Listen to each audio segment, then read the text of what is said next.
बिस्मिल्लाहिर्रहमानिर्रहीम। अस्सलाम वालेकुम नाज़रीन इकराम, मैं हूं मखदूम शाहबुद्दीन और आप देख रहे हैं मेरा फेसबुक और यूट्यूब चैनल।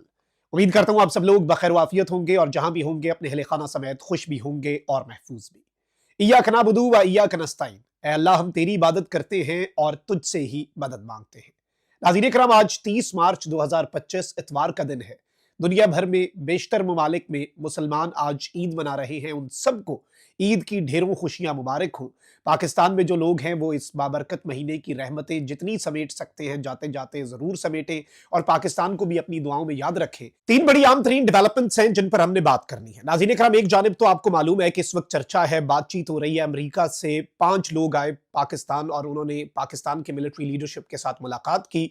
उस मुलाकात में उन्हें कुछ अश्योरेंसेस दी गई, उन्हें कहा गया कि कुछ चीज़ों को टोन डाउन करें और मामलात जो है वो इमरान खान साहब के लिए ठीक हो सकते हैं। इस सब के अंदर कुछ एक्सक्लूसिव डिटेल्स हैं जो आपके सामने रखनी है और किस तरह से ये मीटिंग भी इमरान खान की फतह का ही ऐलान है, क्योंकि इमरान खान इस आसाद की जंग के अंदर अभी भी जीत रहा है। इस हवाले से इंपॉर्टेंट अपडेट्स हैं जो आपके सामने रखनी है। इमरान खान और फौज के दरमियान बराह रास्त राब्ता क्या होने जा रहा है, इस हवाले से अब तक की सूरत हाल इस वक्त किस तरफ को जा चुकी है। लेकिन इसके साथ ही साथ आपको मालूम है कि मोहसिन नकवी जो कि काफी अरसे तक मंजर आम से गायब रहे, अब वो मंजर आम पर आ चुके हैं और उन्हें एक इंतहाई अहम तरीन टास्क दिया गया है। उस टास्क के हवाले से कुछ डिटेल्स हैं जो आपके सामने रखनी है और ईद के बाद इस वक्त ये निजाम जो है पाकिस्तान तहरीक इंसाफ के हवाले से क्या करने जा रहा है, इस पर भी बात करनी है। साथ ही साथ आर्मी चीफ के खिलाफ जो करारदाद है अमेरिका में, डेमोक्रेसी एक्ट है जो विल्सन ने पेश किया है और ये एक अच्छी खासी खतरनाक चीज है। इस पर नून लीग जो है उसका बड़ा मुतालबा भी सामने आ गया है और ड्रोन हमले का मामला जो है उस पर भी पाकिस्तान तहरीक इंसाफ के अंदर जो इख्तलाफात हैं। अब ये ड्रोन हमले के हवाले से मेरे पास कुछ चौंका देने वाले इंकशाफात और डिटेल्स हैं जो आपके सामने रखनी है। खबरें ज्यादा एक एक करके सारी डिस्कस कर लेते हैं। सबसे पहले नाज़रीन किराम, एक चीज आप समझे कि जो खबर आ रही है कि जी अमेरिका से कुछ बड़े इन्फ्लुएंशियल पाकिस्तानीज जो हैं उन्हें पाकिस्तान बुलाया गया। पाकिस्तान के मिलिट्री एस्टैब्लिशमेंट ने उनके साथ मीटिंग की, अहम तरीन मुलाकात हुई। उस मुलाकात के बाद अब ऑब्वियसली कुछ तनकीद हो रही है, सब कुछ हो रहा है। उस मुलाकात के अंदर बेसिकली ये कहा गया कि आप अपना बयानिया टोन डाउन करें, अमेरिका में मामला ठीक करें, इमरान खान साहब की रिहाई भी होगी, सब अच्छा हो जाएगा, ऑल इज वेल। लेकिन ऑब्वियसली साथ ही साथ हम ये भी देख रहे हैं कि क्रैकडाउन भी चल रहा है और कॉन्फिडेंस बिल्डिंग मेजर्स जो हैं उनमें से कोई एक काम अगर हो जाता ना, कॉन्फिडेंस बिल्डिंग, खान साहब से मुलाकातें नहीं हो रही तो मतलब हम कहें कि रिहाई हो जाएगी। लेकिन इससे एक चीज समझ ये आती है कि इंटरनेशनली जो प्रेशर बिल्ड हो रहा है वो मैटर कर रहा है। देखिए, मुलाकात के लिए बुलवाया, मुलाकात की, बातें समझाई, कन्विंस करने की कोशिश की, इसका क्या मतलब है? आप इस तरह से मुलाकात तभी करते हैं, आप डील सामने तभी रखते हैं, आप ऑफर तभी करते हैं, आप बॉदर तभी होते हैं जब वो चीज आपको मैटर कर रही हो, आपके लिए माने रखती हो और उसका असर हो, उसका इंपैक्ट हो। तो इस वक्त एक चीज जो हमें समझ आ रही है ना ओवरऑल, वो ये है कि ये डेमोक्रेसी एक्ट जो है जो कि ऑब्वियसली पाकिस्तान की मिलिट्री लीडरशिप को डायरेक्ट टारगेट कर रहा है और पाकिस्तान के अंदर जो जमहूरियत की पामाली है उसके हवाले से अमेरिका के अंदर जो विल्सन जो है उसने ये तहरीर किया और उसने पेश किया, इसके हवाले से चीजें बहुत खतरनाक रुख इख्तियार करेंगी for the system, for the establishment, क्योंकि इसमें डायरेक्ट पाबंदियों का मुतालबा भी है, नाम लेकर जो मिलिट्री लीडरशिप के लोग हैं उनके हवाले से भी चीजें हैं। तो ये जो विल्सन वाला एक्ट है ये भी, और दीगर जो इंटरनेशनल प्रेशर इस वक्त पाकिस्तान तहरीक इंसाफ मुख्तलिफ तरीके से ओवरसीज पाकिस्तानीज और एक लॉबिंग और सोशल मीडिया के जरिए बिल्डअप हो रहा है ना, वो प्रेशर इस वक्त मैटर कर रहा है, वो प्रेशर इस वक्त असर अपना दिखा रहा है। जारी बात है उसी के सद्देबाब के लिए फिर मीटिंग्स भी हो रही हैं, लोगों को कन्विंस भी किया जा रहा है और मुख्तलिफ तरीके अपनाए जा रहे हैं। तो इससे एक चीज तो कम से कम स्टैब्लिश हो गई ना, ऑल्दो इससे बहुत से लोग कह रहे हैं कि जी डिवाइड करने की कोशिश, सब कुछ सेकेंडरी। एक चीज तो समझ लगती है ना इससे कि कम से कम ये मैटर करता है और इसका इंपैक्ट है। दूसरी इंपॉर्टेंट चीज ये है कि एक तरफ ये बातें की जा रही है, उन्हें कहा जा रहा है कि जी आप अपनी चीजों को टोन डाउन करें, वहीं दूसरी जानिब इस वक्त यह है कि मोहसिन नकवी साहब जो हैं उन्हें वापस बुलाया गया है। वो मंजर आम से गायब रहे, यूएई में थे या अरब ममालिक में से किसी मुल्क में थे, तबीयत भी उनकी खराब थी। कौमी सलामती के पार्लिमानी कमेटी के इजलास में भी नहीं वजीर दाखिला आया, दहशतगर्दी इतना सीरियस मसला है लेकिन नहीं आया। लेकिन अब मोहसिन नकवी साहब जो है उन्हें टास्क दे दिया गया और टास्क जो है वो पाकिस्तान तहरीक इंसाफ के सोशल मीडिया को क्रश करने का है। इस वक्त एक बदतरीन किस्म का क्रैकडाउन जो है वो इस वक्त प्लान कर लिया गया है और ये जो क्रैकडाउन है है ये पाकिस्तान तहरीक इंसाफ के मुख्तलिफ अजला मुख्तलिफ शहरों के अंदर कारकुनान की लिस्टें बनाकर जो सोशल मीडिया पर इमरान खान साहब का बयानिया बनाते हैं, जो सोशल मीडिया पर अपनी राय का इजहार करते हैं या सोशल मीडिया पर इमरान खान साहब को इन वन वे और एन अदर सपोर्ट करते हैं, उन लोगों को बेसिकली टारगेट करने के लिए ये कानून साजी जो पहले पीका की गई उसके तहत भी बंदे उठाए जाएंगे और एक आप कह लें कि रूथलेस और एग्रेसिव किस्म का क्रैकडाउन जो है वो इस वक्त प्लान किया गया है। इसके अंदर ये भी इतलात हैं कि जर्नलिस्ट जो हैं उन्हें भी निशाना बनाया जाएगा और कुछ मेन स्ट्रीम जर्नलिस्ट ऑब्वियसली जिनके हवाले से सिस्टम उनसे खौफजदा है, सिस्टम को एतराज है कि जी नहीं जी इनकी बात जो है वो बड़ी प्रॉब्लमैटिक है, इन्हें उठाया जाना चाहिए, इन्हें बंद कर देना चाहिए। जैसे अभी हमने देखा रिसेंट दिनों के अंदर भी पीका के तहत जो रफ्तार है उसके फरहान मलिक को उठा लिया गया, फिर और भी कुछ जर्नलिस्ट जो हैं उनके ऊपर क्रैकडाउन किया गया, लेकिन ये क्रैकडाउन उस तरह का नहीं होगा, ये तो और चीजों के ऊपर हो रहा है।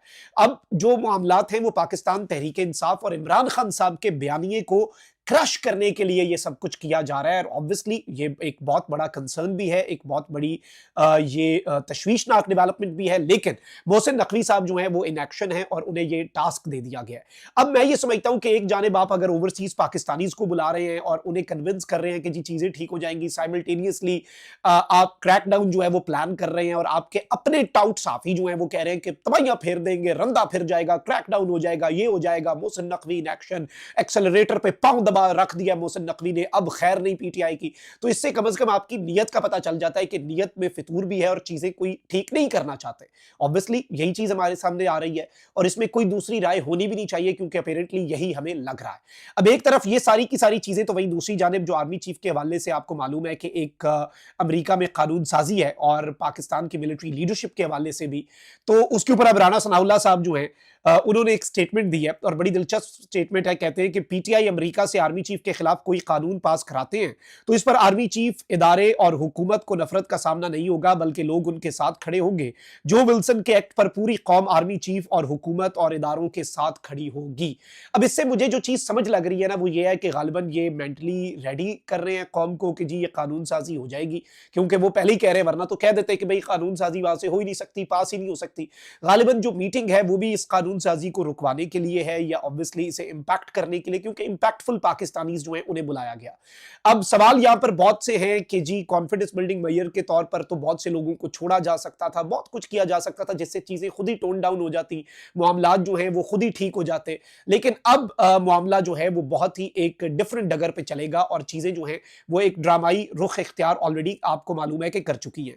आगे बढ़ते हैं नाज़रीन इकराम, कुछ और डेवलपमेंट्स भी हैं। आपको मालूम है कि जो ड्रोन हमले का मामला है ना वो एक बहुत ही डिफरेंट किस्म का टर्न ले चुका है और ड्रोन हमले के ऊपर पाकिस्तान तहरीक इंसाफ की जो लीडरशिप है वो इसकी मजम्मत कर रही है।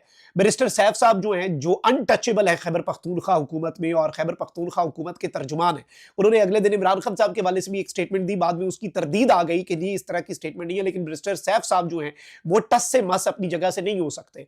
अब बैरिस्टर सैफ साहब ने जो स्टेटमेंट दी, आपको मालूम है कि उन्होंने जो बातें कही और उन्होंने इस हमले के ऊपर जिस तरह की स्टेटमेंट दी वो पाकिस्तान तहरीक इंसाफ की और इमरान खान की पॉलिसी से 180 डिग्री डिफरेंट थी। और इस सब के ऊपर अब एक तरफ तो जो सूबाई वुज़रा हैं, अपनी ही कैबिनेट के लोग जो हैं वो अपने ही हुकूमत के तर्जुमान के हवाले से तनकीद कर रहे हैं। अभी ये सूबाई वजीर हैं जी डॉक्टर अमजद, इन्होंने कहा कि बैरिस्टर सैफ गलत मालूमात देने वाला झूठा इंसान है और इन्होंने ड्रोन हमले के शोधा को मुकम्मल तौर पर ओन करने का ऐलान किया सूबाई वजीर डॉक्टर अमजद अली ने। और इन्होंने कहा कि तमाम अफराद के शनाख्ती कार्ड, तमाम अफराद की मुकम्मल शनाख्त फराहम करने का ऐलान कर दिया और कहा कि तमाम अफराद सिविलियंस थे, कोई दहशतगर्द नहीं था। अब ये जो एक नुक्ता है ना जिसमें एक सूबाई वजीर उठ के कह रहा है कि भाई इस ड्रोन हमले के अंदर तमाम सिविलियंस मारे गए और वो लोगों को मैं ओन करता हूं जो मारे गए हैं, मैं उनके आईडी कार्ड्स दूंगा, मैं सब कुछ करूंगा, ये बड़ी तशवीशनाक और एक बहुत गेम चेंजर डेवलपमेंट है। अब यहां पर मैं आपको ये बता दूं कि इस सब के अंदर सलमान अकरम राजा जो हैं उन्होंने भी कहा है कि जी पीटीआई के प्रोविंशियल मिनिस्टर डॉक्टर अमजद जो हैं उन्होंने ऑथेंटिक इंफॉर्मेशन जो है वो प्रोवाइड की है। अब पाकिस्तान तहरीक इंसाफ की पार्लियामेंट्री कमेटी जो कि कौमी असम्बली में है, पॉलिटिकल कमेटी जो कि इमरान खान साहब ने कोर कमेटी से ऊपर बनाई और कोर कमेटी, इन्होंने नाज़रीन इकराम बैरिस्टर सैफ की कल की स्टेटमेंट की मजम्मत कर दी है और इन्होंने इसके ऊपर कहा है कि हम उसकी मजम्मत करते हैं। और पीटीआई ने इस हमले की भी मजम्मत कर दी है जिसमें मासूम लोगों की जाने गई हैं, ये पीटीआई का मौक़िफ़ है।